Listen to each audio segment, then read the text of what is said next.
It was normal to cry every single day. It was normal to scream and shout at each other. It was normal to punch each other in the face. You know what I mean? It was these things that now I'm like, that's not normal, that's not okay. But if I'd been through that throughout my life, I wouldn't have known no different. So that was a normal day. That was standard. My name is Casey. I'm now 18 years old. I first went into care when I was about 2. I remember every second of it. I remember the day I went into care. I was very, very homesick. That was one of the first things I remember. I was being sick all the time. I just wanted my mum. I just knew I wanted to go home. I wanted to be back to reality. I didn't know who these people were. I was put into their care. No, I did. This wasn't my home. This isn't, you know, I didn't have my toys. I didn't have anything that reminded me of my mum or anything like that. So for me, it was really, really bad. I cried myself to sleep. I couldn't sleep. I was having nightmares. The foster carers I had then were absolutely amazing to me. Growing up was very difficult for me. I had some very difficult trauma. I must have been 6, 7. They diagnosed my mum with bipolar and split personality disorder, which for me has always been difficult, as I know my mum's mental health is not her fault. But me and my mum don't have a relationship anymore because it's so difficult to live with. I love my mum to bits, and I always will because she's my mum. But there is a reason why I am in care now. So growing up, I was going through all of that, seeing things, doing things that maybe a younger child shouldn't be doing. But to me, that was normal. That's what happened in my household. It was toxic, it wasn't a good environment, but one thing I knew, my mum did love me. She just was not able to look after me. So it got to the point where my mum was just being ill all of the time from all of this mental health issues and all the rest of it. Obviously social services was in and out of my life. My mum turned around and said one day, I can't do it anymore. That's when I went into care, fully at the age of 4 turning 5 on my birthday. There's a photo I have. I'm in this blue sparkly dress. I look happy. Every time a camera was put in front of my face, I knew that I had to be strong. I knew that I had to smile through the pain, through everything I was feeling. So, you know, I look happy, but there's a lot more to that child there than I was showing. And I think I do that throughout my life. There's days where I wake up and I know I have to be strong. I have to put that smile on. I have to get on with life, because if you don't, then that's when bad things happen. I remember my social worker coming to pick me up from my mum's house, took me in the car, and I was like, I'm not going. I want to stay with you, and that's it. And she turned to me, she said, you're going. I kicked, I screamed. I wasn't going. I was determined, you know. I was only young. I wanted my mum. I wasn't going into another stranger's house. I didn't understand why. I just thought they were taking me off my mum, and that was it. Yeah, it was quite a sad experience for me, and I'll never forget the day I stepped foot in that house.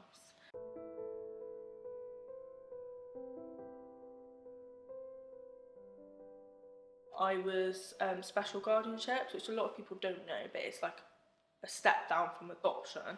And I thought it was my forever home. You know, I thought I'd be there my entire life. I had a very, very strict upbringing with her. Things that a normal child would do, I wasn't allowed to do.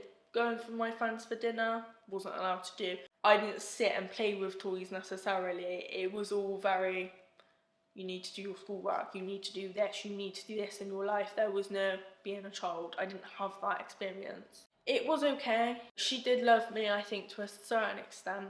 I was part of their family for years and years, you know.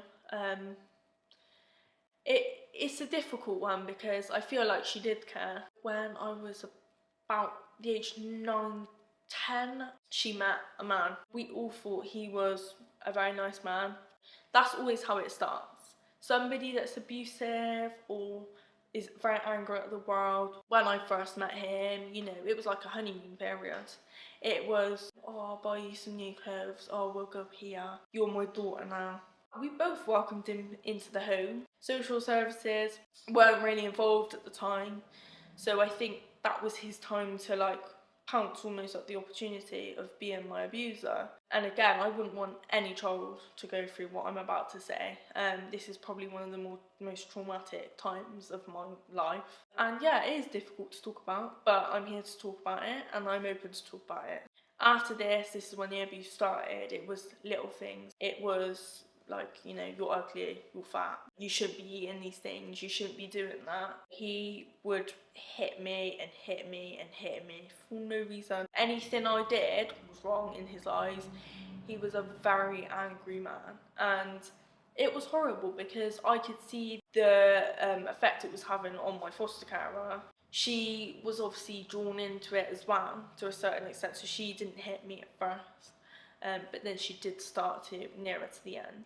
People probably wouldn't believe what I'm about to say because it's just absolutely insane. Things like, so if we were eating at the table, if I wanted second helpings, I'd have to do press ups so that I could eat food. Things like walking to school, walking home, it was all timed. I had to be home in 10 minutes. If I was not home, a belt was used or wooden object or anything, I'd get hit with. I was in the wrong. If I was in the shower, I was timed. I had to ask to go to the toilet in my own home. It's only been the past few years where I've actually started to realise that I can go to the toilet. So as you can imagine, over this period of time, I'm getting physically abused, mentally abused. And at the time, I thought it was normal. I didn't really think that anything was wrong, but I was isolated. When you're in that abuse, you don't see it.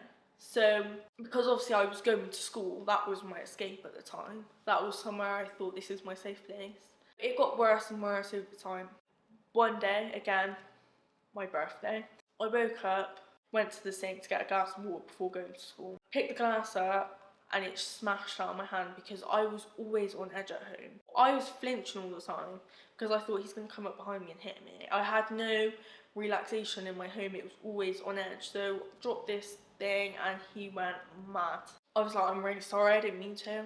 He literally picked me up by my hair, pulled me across the kitchen floor and then held me up and beat and beat and beat me until I had bruises all over my body. And my foster carer at the time sat in the other room with her own baby. She was meant to be the person that was meant to look after me, you know, and she was the one that I trusted. So it got to the point where I was like, do you know what, I'm never coming home. I am never coming home, because obviously I'd been going to school. I'd been seeing that people were eating their lunch and had all these nice things, and they went out with their friends to the park, you know, they didn't get hit, they didn't end up with bruises all over them.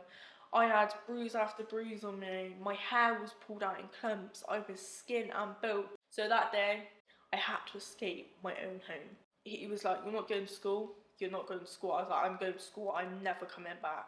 I had to dart out of the door to get out, and I ran as fast. My heart was beating, my legs were thumping, every part of my body hurt, where I was so traumatised, stressed out. I was so scared because he threatened to kill me so many times. I'm going to kill you for telling anybody.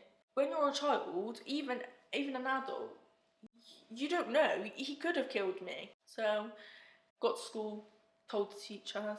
The police came, I had to go through all the checks, I had to go to hospital, my whole body was checked, examined, the rest of it, and that's when I was took out of their care.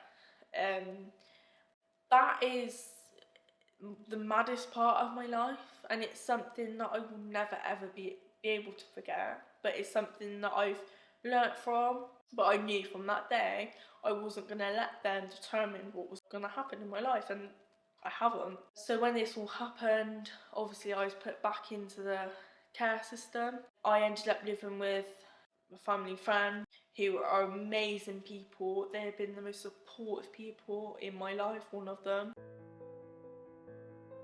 I used to live so close to them. Walking into Lidl and seeing your abuser, I was constantly on edge.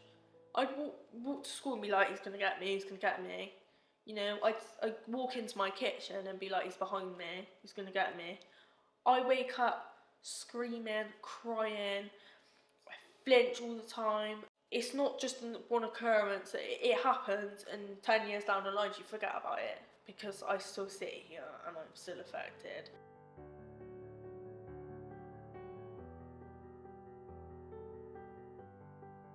To me, 5 years is a long time for me to stay there, because I was in and out of different placements. I've gone on holiday with them, I've come out of my shell from being there, I've done loads of different things, like I said, that I wouldn't have been able to do.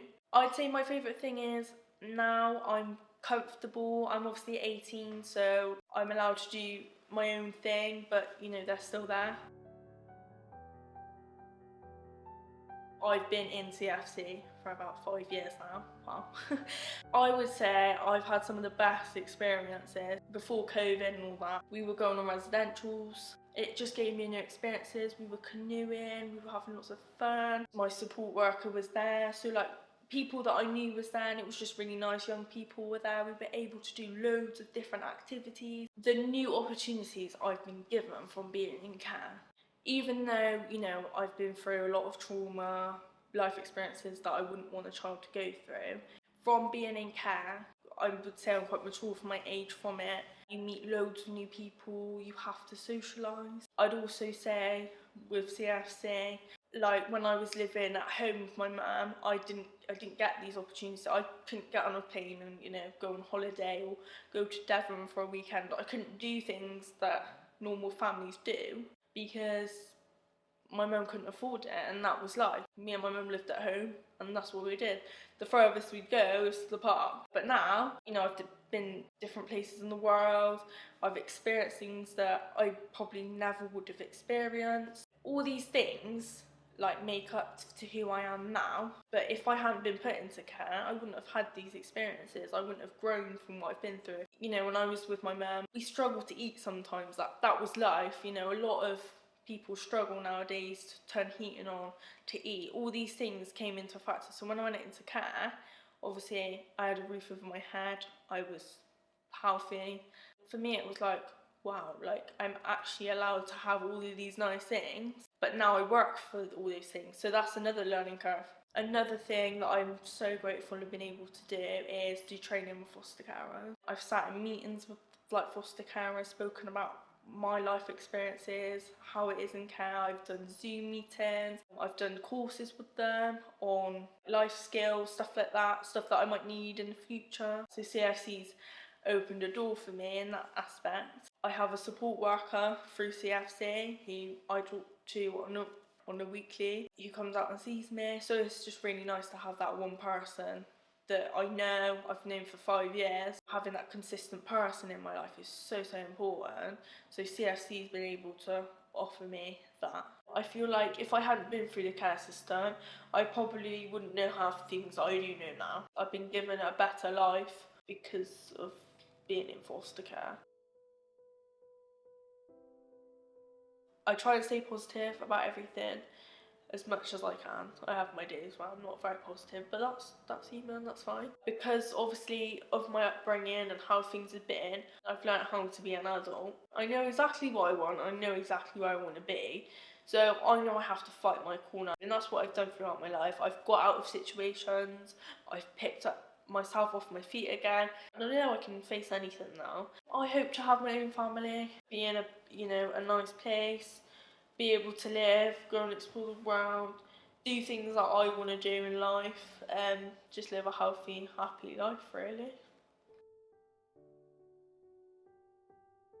I would love to be a foster carer because of my life experiences. I might be able to help a child that has had a similar situation. I'd love to be able to give that opportunity to a child and bring them up in a happy, safe environment, because I'd never ever want them to go through what I went through.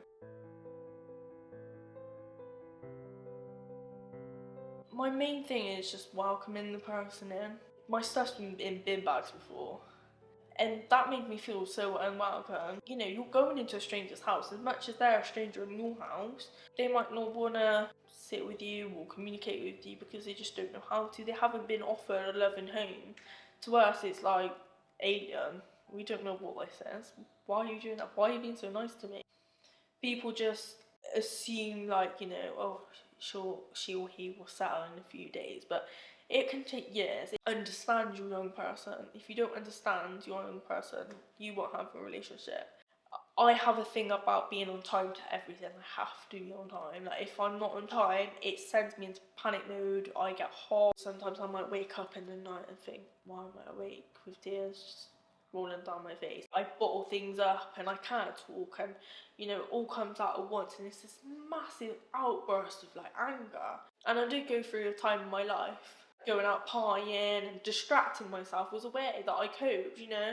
I've been pushing my trauma almost under a carpet, but I feel like you have to look trauma in the face. You have to face it and beat it. I would say a lot of people in care don't really like affection because we've never really had affection. We've never had that one person that, oh, can I have a cuddle? Like, if someone comes up to me like, you want a hug? I'm like, no. So it's very difficult sometimes to express my emotions in the right way, and I really do struggle sometimes. There's times where I feel really low and I'm like, why do I feel so low?